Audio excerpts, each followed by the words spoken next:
I do love Kevin Spacey. According to Greek mythology, it was Narcissus who caught his reflection in a pool of water and fell in love with himself. And apparently not much has changed over all of these centuries. Countless celebrities have been, I like to send that selfie out every now and again, have been accused of displaying narcissistic traits, from socialite Paris Hilton and rapper Kanye West to former Prime Minister Kevin Rudd. Linda Evangelista famously said she didn't get out of bed for less than 10 grand a day, and Carly Simon was driven to write that 70s hit, You're So Vain. So, what's the difference between a bit of healthy self-love and narcissism? Yeah, for more, we're joined live by psychologist Sabina Reid in Melbourne. Hi, Sabina. Hey, Sabina. Good morning. So tell us exactly what is narcissism? Look, narcissism is really a less extreme version of what we call narcissistic personality disorder. And narcissism is really when you have an inflated sense of your own importance and a need for deep admiration from other people for everything that you do. Okay, so we just took a shot of someone there. What are some of the key signs that people can look for in their friends, particularly in the TV field, and family, or even themselves, about narcissism? Key signs. I think it's important, Larry, to recognise that it's not just celebs, but we see this in our families, in our colleagues. They believe they're better than anyone around them. They tend to fantasise about power and success. They exaggerate their own achievements. They have a lack of empathy for other people, and they're also acutely sensitive to criticism.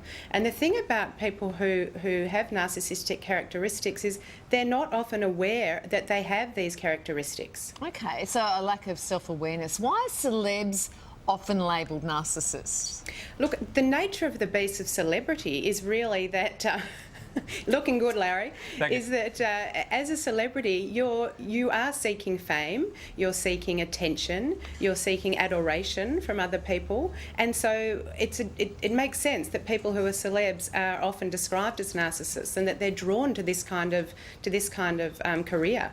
Do you think if I do fish face selfies, that makes me a narcissist? I don't want to diagnose on camera, but I think you're heading down a slippery slope.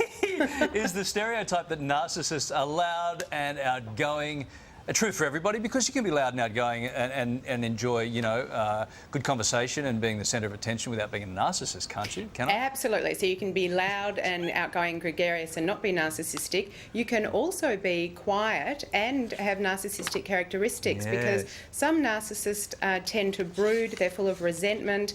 They're quietly plotting their revenge and their anger and resentment at other people. So it's not an outgoing or not outgoing dichotomy that dictates narcissism. Okay, high-profile leaders have been accused of being narcissists. Yes. Why do you think that is? It's a little bit similar to the celebrity idea, that people who are drawn to, not all people, but a lot of people who are drawn to leadership want to be followed, want to be in power, want to be successful, and want people to notice their good work. So they're drawn to these kinds of professions where they are in the spotlight, they are in power. I can actually see myself in the reflection of our coffee table. When is narcissism damaging, do you think, for me? What do you think, Larry? Well, I think it is, yeah. When you're looking, I'll give you an example. When you're looking at yourself in the reflection of your coffee table, you're not attending to Kylie's needs. You're not empathetic to the guests on your show. Yes. This is a hypothetical. Yes, it's important that you know that Kylie has 20 people attending to her needs. Okay, so maybe she doesn't need 21. But it really, on a more serious note, it becomes damaging when people cannot fulfil these needs to be loved, to be adored, to be important, and then they tend to go off and look for other ways to fill that. So substance abuse, drugs, alcohol, and can often lead to depression and relationship breakdown. Okay, there you go. So it has a flow-on effect, doesn't it? It does. I think we need to talk about social media, because, I mean, that is just a vehicle for it, where people didn't have a vehicle before, unless you were on television or running the world. Now everybody can, you know, they put their highlight reels on social media. So is that contributing to this sort of overwhelming feeling of narcissism within society? Or? It certainly is, and some of the stats show us that narcissism has almost doubled in the last 10 years, and one of the reasons thought to be relevant there is, as you say, social media.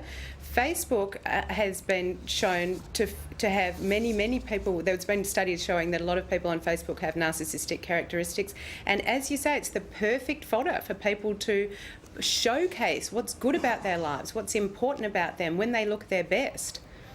Yeah, you know, the word selfie was actually Oxford Dictionary's word of 2013. Is this a reflection of the times we live in, you reckon? I think it is. I think it is that we have become. We're almost teaching a new generation of young people now we need to be important to other people. We need to show other people how important we are in a public space, and it never used to be like that. So we have unfortunately got. I'm not anti-social media. I think there's a lot of positive things about social media, but we need to look at how best to manage it so that we don't get carried away with unrealistic expectations of ourselves, which can be damaging. And that is a real shame because we all have kids, and then you look at the kids who are growing up with this, and we of course never did. So what do we do about the kids, Sabina, to try and teach them the right way and that this stuff isn't really important? It's really difficult. It is. But what we know about people with narcissism is that they're not securely attached or have not been securely attached to people in their lives. They don't feel good about themselves, and so they're not able to assess really what they do well and what they don't do well. So I think in answer to that, Kylie, we need to help teach our kids that they have strengths and they have challenges, and it's a more realistic view of ourselves, so that it's okay sometimes if you want to share on social media, perhaps sometimes share what's not working for you on social media. That's a more authentic view of self than just how amazing my life is and how wonderful I look and how flat my abs are. Sometimes I have down days too. Yeah, it is such times they are changing, right? But for kids are worried about. In our generation, we had to be on TV to get up ourselves. Now everyone can just do it on their iPhone, right? Sabina, thank you very much for that. And you'll know that I did actually tweet about this topic before I came on and thought to myself, where am I heading? Yes. I'm heading to narcissism. I didn't see that. I was too busy on my own feed. But listen, thank you for everything. I will be sure to retweet it if you mentioned me. I'll do that, yes. Larry.